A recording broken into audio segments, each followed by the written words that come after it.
한 주간 동안 잘 지내셨죠? 네. 봄이 깊어가는지 날씨 변동이 심하네요. 내일은 또 비 소식도 있고 그러더라고요. 에,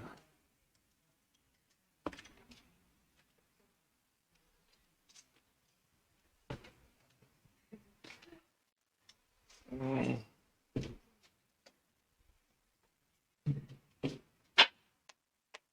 오늘은 478페이지에 화해 대비부터 보도록 하겠습니다.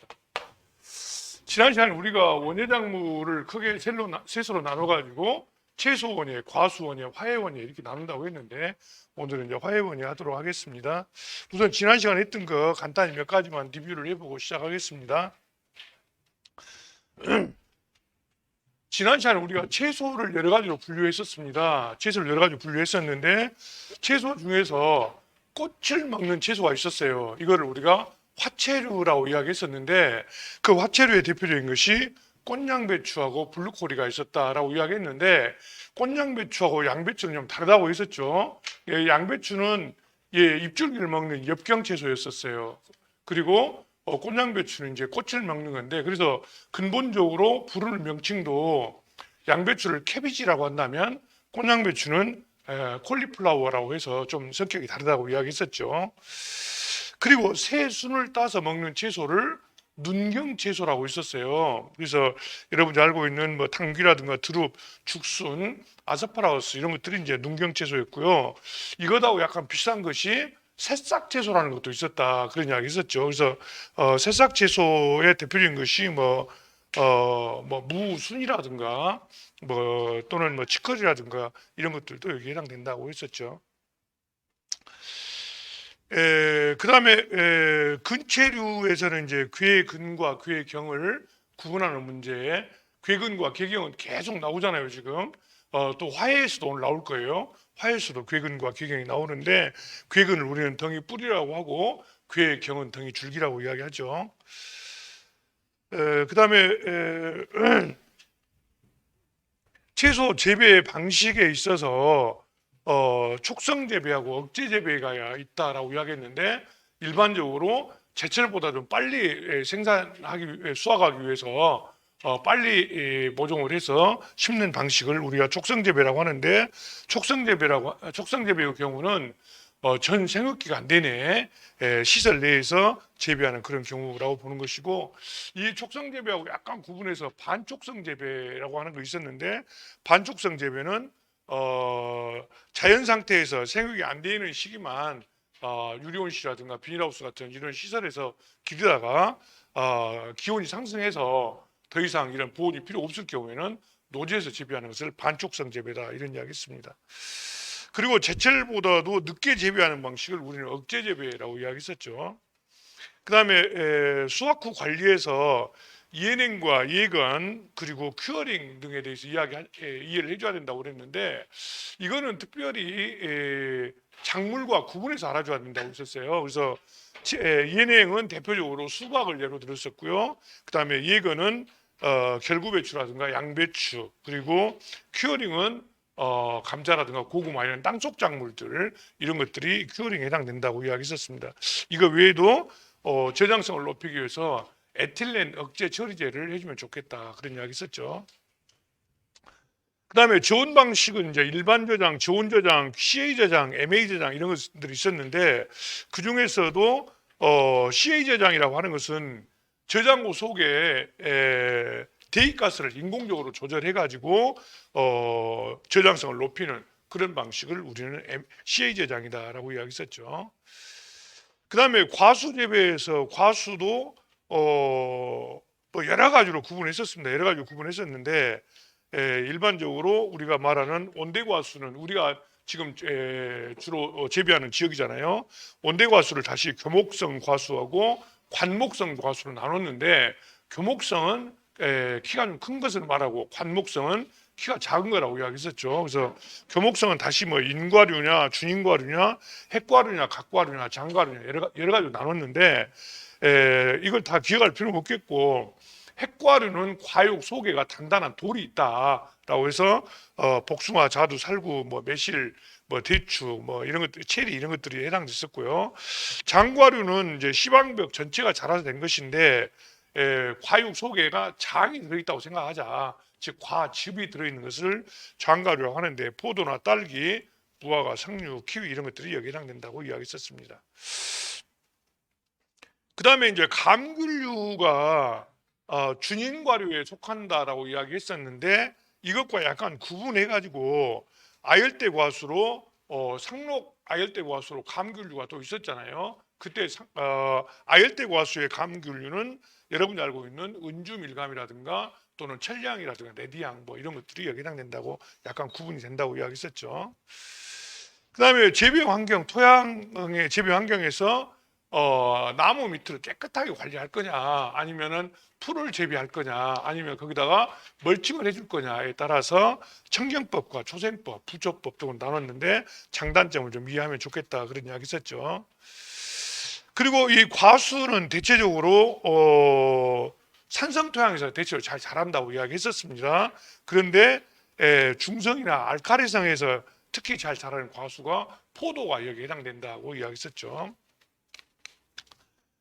그 다음에 과수의 전정에 대한 이야기 했었는데 정지와 약간 구분해서 이야기했었는데 사실은 전지나 전정이나 목적이 비슷하다 같다라고 이야기했었는데 이 목적은 나무의 수영을 유지하기 위해서 가지를 자르는 것이고 또 결실량을 조절해서 세력을 유지할 목적으로도 자르기도 하고 또 중요하게 이야기했던 것이 해거리를 막기 위해서 한다라고 이야기했었습니다. 특히 이제 그 중에서도 과수의 이제 수영에는 여러 가지가 있었지만 그 중에서도 일소 피해의 위험이 큰 과수의 수영은 배상형이라고 이야기하고 다른 말로 기본 개시명이라고도 이야기했었고요. 그 다음에 이제 사과나무가 너무 크다 보니까 관리하기가 어려워서 나무를 이 키 작은 나무를 재배하게 되는데 그 키 작은 나무를 우리는 외성사과라고 이야기하는데 외성사과에 적합한 키 작은 나무 형태가 뭐 주관형이다 또는 세장 방추형이다 이런 이야기 했었고요. 그 다음에 포도나무에서는 주로 많이 쓰는 것들이 이제 울타리형이라고 해서 웨이크만식이라고도 이야기했었고 또 평덕형 같은 것도 쓰고 했었는데 평덕형 같은 경우는 덕을 이렇게 이렇게 뭐 사각형 형태로 나무와 나무를 묶기 때문에 주로 배나무에서 많이 쓰이는 그런 방식이다라고 이야기했었어요. 그 다음에 전정이라고 하는 것은 실제로 수영보다는 결실 조절을 위해서 하는 것이 전정이라고 이야기했었습니다. 그래서 일반적으로 과수가 1년생 가지에서 열매를 맺는 것, 2년생 가지에서 맺는 것, 3년생 가지에서 맺는 것 이렇게 각각 다르기 때문에 이러한 생육과 결실을 조절하기 위해서 실시하는 것을 전정이라고 하는데요. 대부분 뭐 포도라든가 감 같은 경우는 1년생 가지에서 맺기 때문에 전정을 좀 많이 해도 크게 문제가 없었죠. 그러나 사과나 배 같은 경우는 3년생 가지에서 맺기 때문에 과지 형태를 보고 전정을 해야 된다. 이러한 전정은 어떤 효과가 있는가? 원하는 목적을 수영을 만들기도 하고 또 열매 맺음을 좋게 하기도 하고 또 적당히 가지를 솎아줌으로써 통풍이라든가 수강태세를 좋게 한다.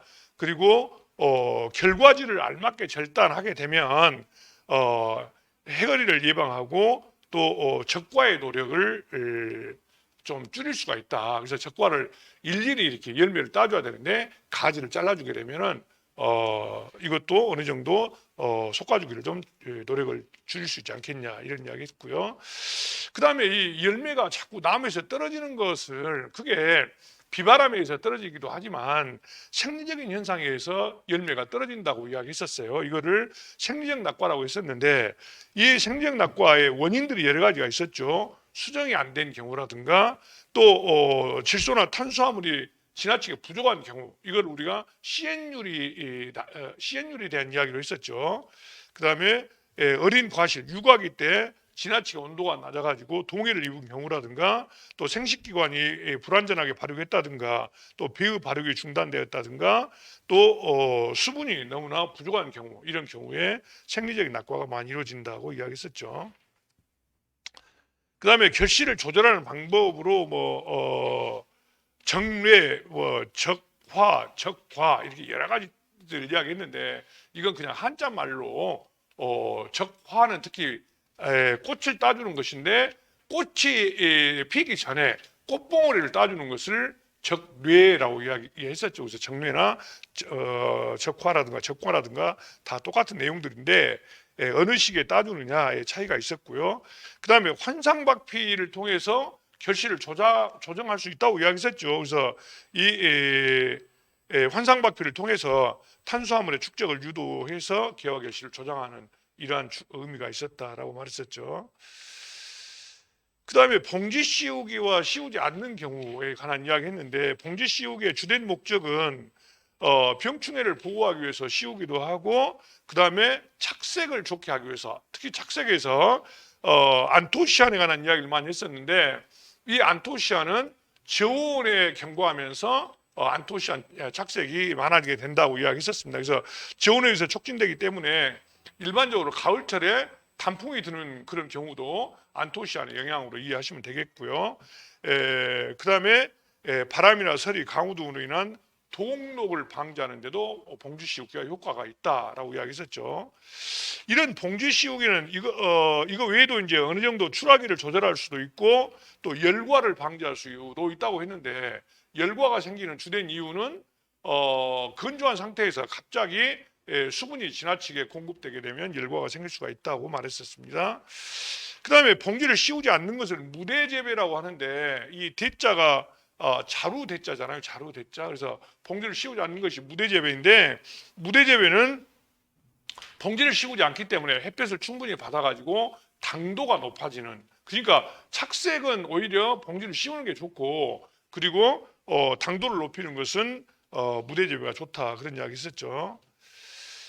그 다음에 수확을 언제 할 것이냐, 수확 시기를 정하는 것들이 여러 가지가 있었는데, 수확 시기가 되면 색소의 변화가 있겠죠. 당연히 착색이 빨갛게 예쁘게 물이 든다든가 이런 착색의 문제, 금방 말씀드렸던 안토시안이라든가 카로티노이드 같은 경우죠. 그리고 경도가 조금 더 말랑말랑해진다라고 이야기했었고, 그리고 성분에 있어서도 약간 신맛이라든가 이런 유기산들이 감소한다고 이야기했었습니다.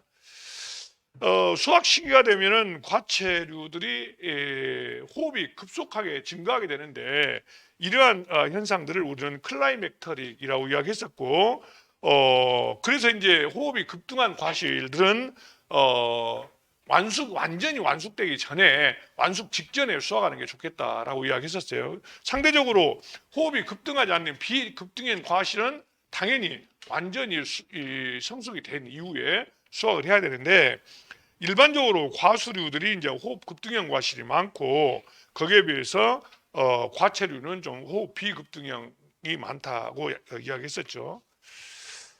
그 다음에 수확 시기를 판정하는 방법들도 뭐 감각에 의한 판정, 물리적 판정, 화학적 판정, 생리 대사에 의한 변화, 뭐 생리 일수나 기상 조건에 따른 변화, 뭐 이런 여러 가지 것들이 있었습니다.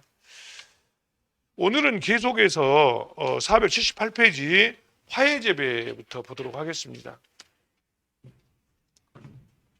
꽃을 싫어하는 사람은 별로 없겠죠. 오죽하면은 꽃을 든 남자라는 이 노래가 있겠습니까? 그래서 저도 한때는 집에 젊었을 때는 꽃을 좀 사가지고 집에 가기도 했었는데, 집사람이 별로 안 좋아합니다. 왜 안 좋아하냐면 차라리 돈을 주라, 꽃보다. 그래서 자꾸 이제 돈을 달라고 하니까, 꽃 대신에 돈을 달라고 하니까 꽃을 안 사가게 된 것 같아요. 근데 그래도 어떤 기념일이라든가 이럴 때는 꽃을 좀 사는 게 좋겠죠.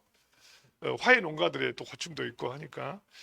이 꽃도 마찬가지로 여러 가지로 분류를 하고 있어요. 1년초냐, 2년초냐, 그리고 숙군초냐, 이렇게 여러 가지로 구분을 하고 있는데요.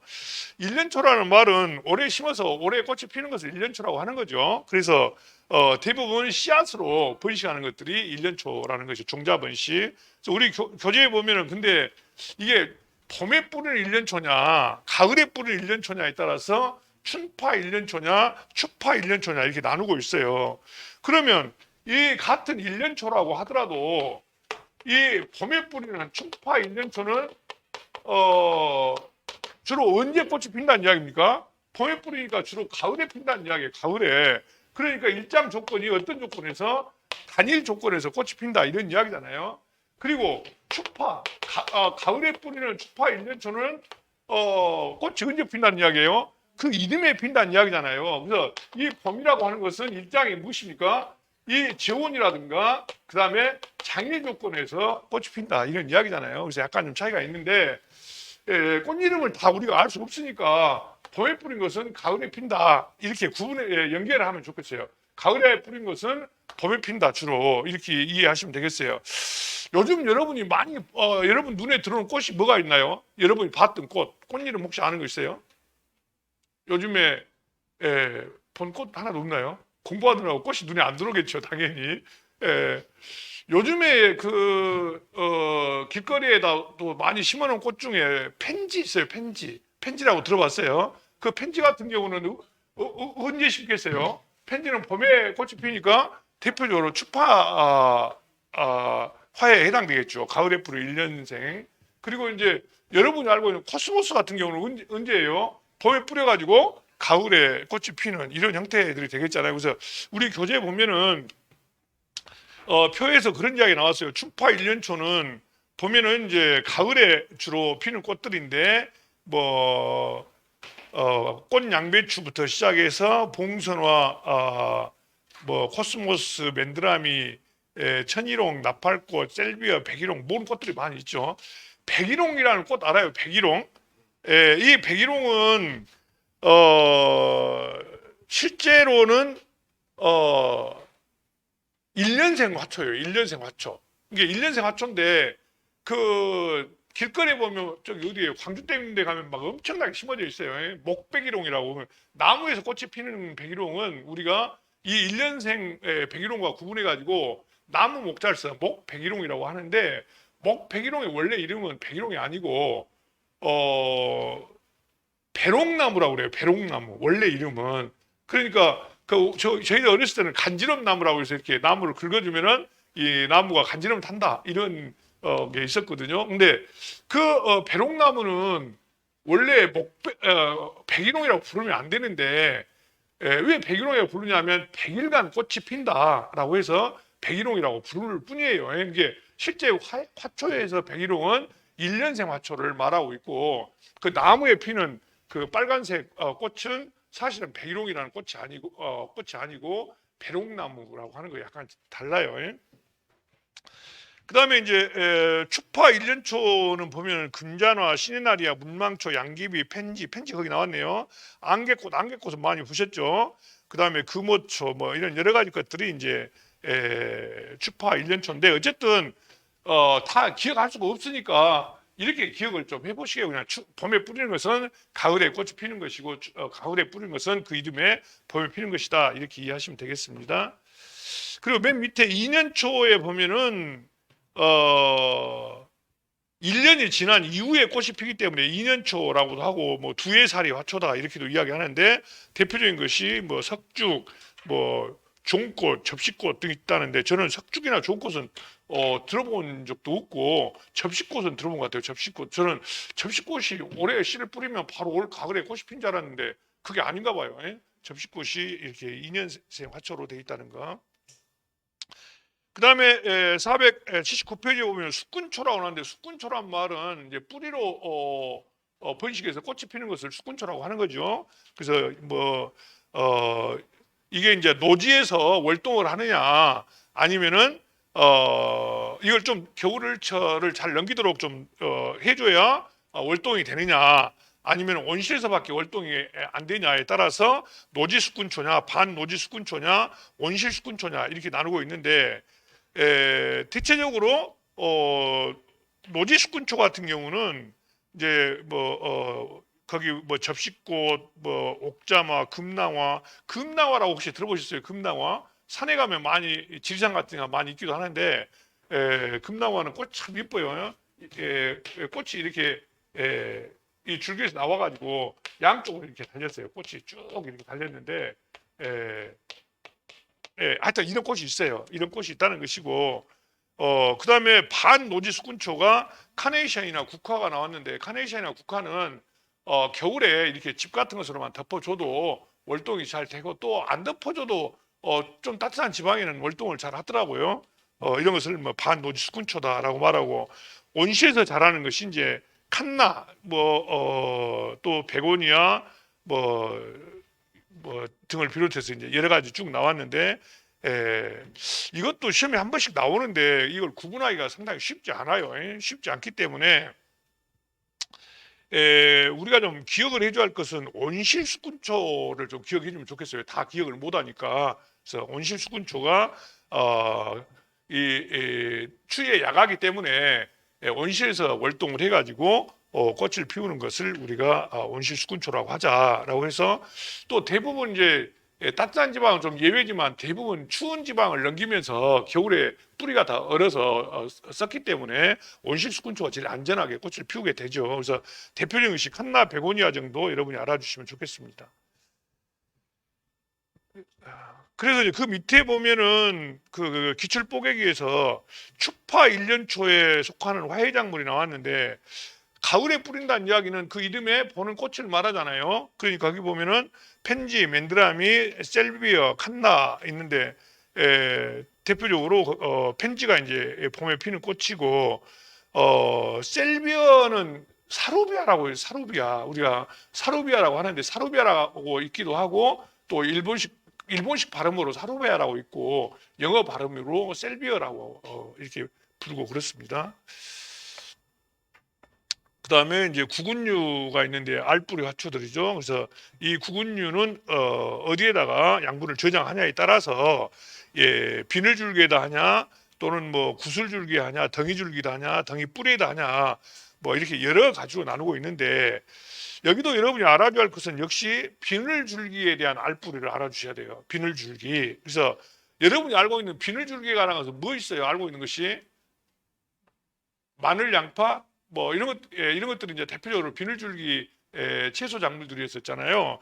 꽃 중에도 비늘줄기로 양분을 저장하는 것이 튤립, 백합, 수선화, 히아신스, 뭐 나리 이런 것들이 이제 여기에 해당돼요. 그래서 다른 것 다 안 외우신다 하더라도 기본적으로 알아야 될 것은 인경에 대해서는 좀 알아줘야 된다는 이야기. 그래서 저는 그냥 앞자만 따서 튜백 나이스라고 그러죠. 튜백 나이스, 튜백 좋아 이런 뜻이잖아요. 그래서 튜는 튤립, 그리고 백은 백합, 나이스에서 나는 나리, 또 히는 히아신스, 그다음에 수선화 뭐 이런 것들인데, 요즘에 히아신스라는 꽃 혹시 보신 분 계신가요?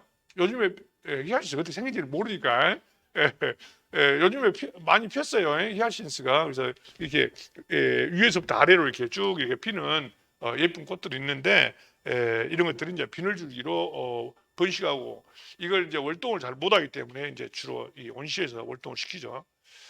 그 다음에 또 약간 구분해야 할 것이 덩이 줄기와 덩이 뿌리 구분해야 된다고 그랬죠. 그래서 맨 밑에 괴 경과 괴 근을 좀 구분해야 된다고 그랬는데, 그 중에서도 괴 근을 좀 보면 좋겠어요. 괴 근. 이게 괴경과 괴근 중에 하나만 더 구분해 본다면, 덩이 뿌리가 우리가 알고 있는 채소 종류는 뭐가 있어요? 고구마잖아요. 고구마처럼 달리아라든가 작약 이런 것들이 이제 덩이 뿌리에 해당된다는 이야기죠.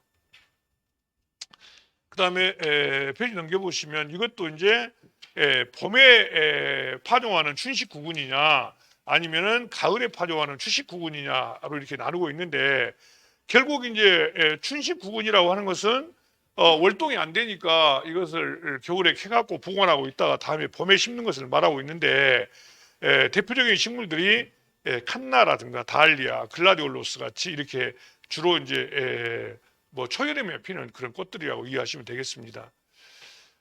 그리고 이제 추식구구는 이제 가을에 노지에 심어서 월동을 하게 되면은 그 이름에 봄에 이제 꽃이 피는데, 대표적인 것이 튤립, 백합, 수선화, 아이리스 이런 것들인데, 이 추식구군이란 말은 여러분이 어떻게 좀 이해를 해줘야 되냐면, 가을에 심어서 노지에서 월동을 하기 때문에 여러분이 전에 가을볼이나 가을미를 봄에 심으면 영양생장만 계속하고 생식생장 넘어가지 못한다고 이야기했었잖아요. 그런 것처럼 이러한 추식구군도 그런 성질을 갖고 있기 때문에 가을에 저온에 감응해야만이 그 이듬해 봄에 꽃이 핀다는 거예요. 그래서 이제 가을에 심게 되는데, 대표적으로 이제 튤립이라든가 백합, 수선화, 아이리스가 있는데 튤립은 여러분이 좀 보셨죠? 그것은 그리고 요즘에 뭐 시내버스에도 뭐 튤립 축제 한다고 저기 신안 어디 한다고 막 붙여져 있던가요. 그래서 이 봄에 피는 대표적인 가을에 심는 구근이 튤립이라고 하는 거. 이 정도는 여러분 연결해서 이해해 주시면 좋겠어요. 그래서 튤립하고 백합 같이 연결해서 튤립, 백합, 수선화, 아이리스. 아이리스라는 꽃 혹시 알아요? 아이리스. 이름 예쁘죠? 아이리스. 원래 이태리어로 아이리스란 말이 미인 이런 뜻이에요. 미인. 그래서 아이리스라는 전설들이 또 좀 있어요. 뭐 궁녀가 아니 저 뭐예요? 어떤 아름다운 여자가 왕자님을 만나서 결혼했는데 왕자님 일찍 세상을 떠나가지고 그 왕자님을 유혹하는 아니 저그 왕자님의 부인을 유혹하는 사람들이 굉장히 많이 있었다는 거예요. 근데 꼼짝도 안 했었는데 이 아이리스라고 하는 것이 꼼짝도 안 했는데 어떤 화가가 오셔서 그림을 예쁘게 그려줬대요. 예쁘게 그려줬는데 그 그림을 보고 이거 왜 향기가 나지 않느냐라고 했는데 갑자기 가만히 보고 있는데 나비가 날라와서 그 꽃 위에 앉았다는 거예요. 그래가지고 그 남자하고 다시 재혼을 했다. 뭐 이런 이야기도 있고 그래요. 근데 이 아이리스는 여러분이 뭘 생각하면 되냐면 붓꽃 생각이 잘 안 나면 꽃창포 이런 혹시 생각해 보시면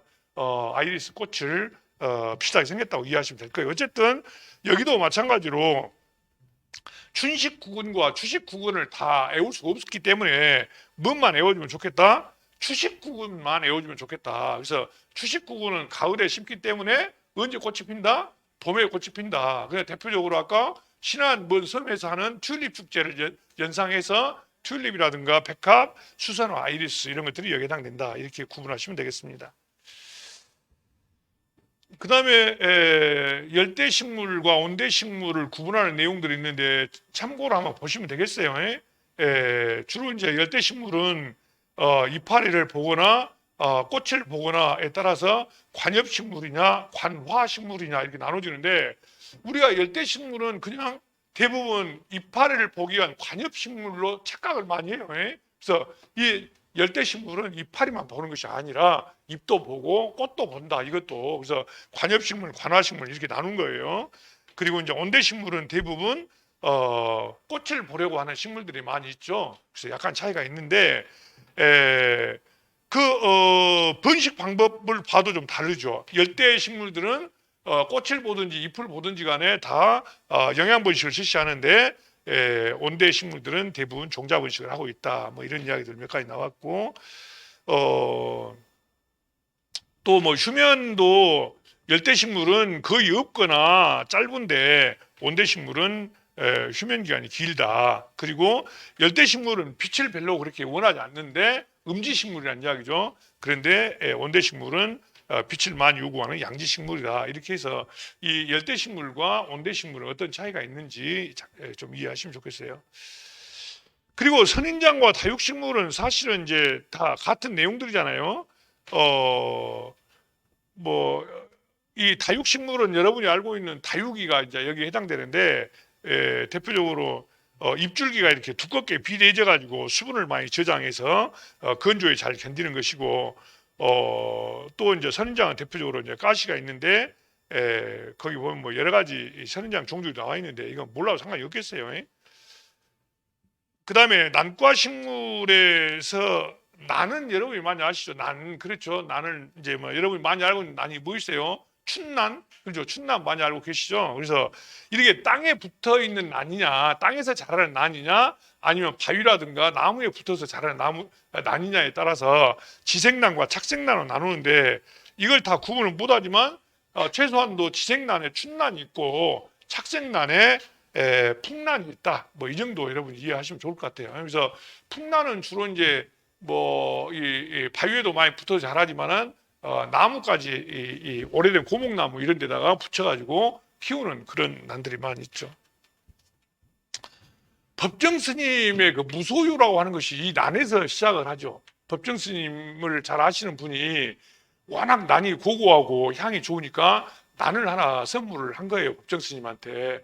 그래서 법정 스님이 난을 선물 받아서 키워 보니까 이것을 해가 너무 많이 뜨면 드러나야 되고 좀 건조하면 또 물을 줘야 되고 이게 신경을 써야 할 것이 너무 많은 거예요. 그래서 무엇인가 갖는다는 것이 이렇게 많은 이 고민과 어려움을 유발하는구나라고 해서 토로 그 남을 갖다 줘버려요. 이거 바로 무엇입니까?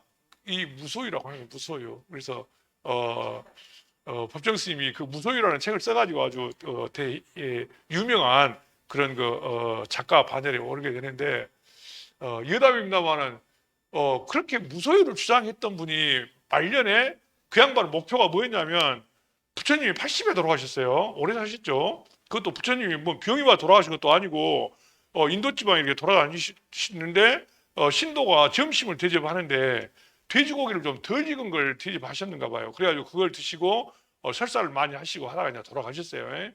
근데 부처님보다도 어쨌든 빨리 죽어야 쓰겠다라고 생각한 양반이 법정 스님이었어요. 그래가지고 그 양반이 79세에 돌아가십니다. 예. 그러니까 1년 빨리 돌아가시잖아요. 근데 이게 이제 사람마다 생각하는 바는 다를 것 같은데 이 양반이 말년에 그 폐암으로 이제 진단을 받아서 돌아가시게 되는데 이게 돌아가시기 3년 전에 폐암 진단을 받아요. 예. 폐암 진단을 받는데 나 같으면 그냥 나 죽을란다 이렇게 할 것 같은데 또 법정 스님이 또 상당히 법력이 있으신 분이니까 근데 이제 옆에서 이제 신자들이 이야기를 많이 했겠죠. 이제 뭐 돈 많은 신자들이 스님 그러시면 안 되고요. 미국에 가면 유명한 이 폐암 의사가 있는데 가서 치료 한번 받아봅시다. 그랬던가 봐요. 그래가지고 미국까지 가서 치료를 받고 오셔요. 그래가지고 이제 결국 와서 돌아가시는데 그거 약간 난 이해하기가 좀 힘들었어요. 그 부분은 다른 것은 뭐 우리가 이해할 만한 부분들이 많잖아요. 그 대표적으로 서울의 그 대원각 그 자리에 그거 한 7,000평 정도 되는 아주 큰 땅이었는데 그가 요정이 유명한 대원각이라는 요정이 있었잖아요. 근데 그 요정을 김영한 씨라고 그 백석이라고 하십니까? 시인 백석의 애인이었어요. 애인이었는데 그분이 이제 백석은 북한으로 가불고 자기는 혼자 남아불고 그래갖고 말년에 이제 그냥 법정 스님한테 이 땅을 절로 만들면 좋겠습니다 하고 희사를 해요. 그런데 법정 스님이 안 받으란다고 그렇게 하다가 결국에는 이제 송광사 말사로 서울 성북구에 가면 있어요. 길상사라고 들어보셨죠? 그 길상사가 이제 대표적인 것인데 그렇게 그 무소유를 주장하신 양반이 또 당신 몸도 내 몸도 그냥 입고 있는 옷에 불과하다 이렇게 말씀하신 분이었거든요. 언제든지 때가 되면 다 이거 벗어불고 죽을란다 이런 이야기였는데 미국까지 가시다는 것이 약간 좀 이해하기 힘들었지만 어쨌든 많은 가르침을 주어 가신 분인데 그분이 난에 대해서 이제 그 글을 쓰면서 무소유라는 것이 나왔었죠. 그 다음에 481페이지 보면 화목류라고 있는데 화목이는 글자가 꽃나무다 이 말이에요. 꽃 화자 나무 목자 써서 근데 꽃나무인데 이것도 다시 키가 큰 꽃나무냐 키가 작은 꽃나무냐에 따라서 교목 화목이냐 관목 화목이냐 이렇게 나누고 있는데 이것도 교목 화목만 보시면 되겠죠. 사과나무를 꽃을 보기 위해서 키우는 사과나무가 있어요. 꽃사과라고 해서 그래서 꽃사과라든가 산딸나무 이런 것들이 교목 화목이다 이런 이야기 이 정도 하시면 될 것 같아요. 그 다음에 화해를 번식하는데 대개 이제 종자 번식을 주로 하는데 종자 번식이 어려운 경우에는 영양 번식을 하기도 하는데 그 영양 번식이 생장점을 떼 가지고 조직 배양을 하기 때문에 이거를 뭐 생장점 배양이다 이렇게도 이야기하고 있는데 이 꽃도 문제가 뭐냐면 특히 난이 그래요. 이 난이 특히 이제 종자 번식이 대단히 어렵잖아요. 그래서 이제 이 영양 번식을 하는데 그 난의 생장점을 떼 가지고 번식을 많이 하거든요.